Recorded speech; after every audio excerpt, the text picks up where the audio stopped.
So guys, titingnan natin kung tumigas ba yung ating ice candy kahapon, no?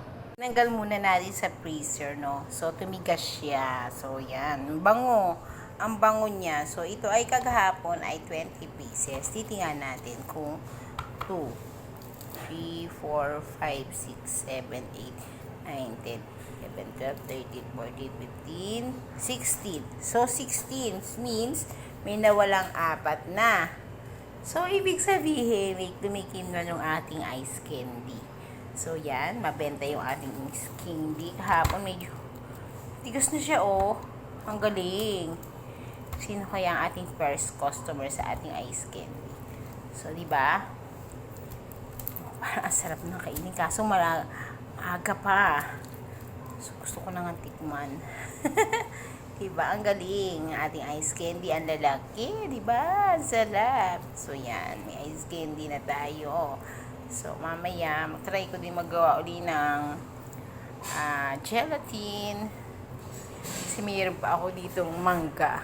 Diyan, may mangga pa ako. Ilalahok sa gelatin para sa aking alaga. Kasi, nag-request siya kahapon.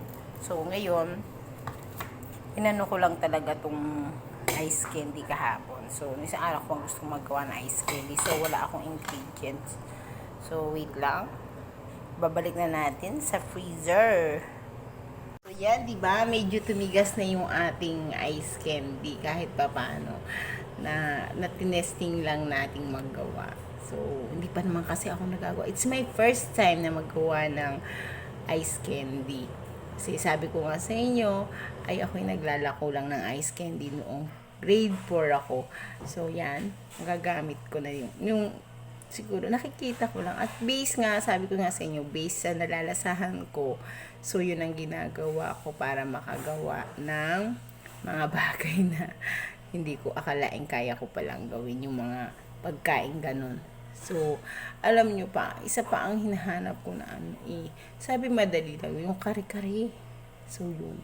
Gusto ko yung mga dati kasi nung high school ako, mahilig ako magkolekta ng recipe. Kaso, wala nga akong budget sa pagluluto, kaya hindi ako nakakapagluto. Nung lang nag-asawa, syempre, minsan may okasyon, nakakapagluto-luto na. So, yan.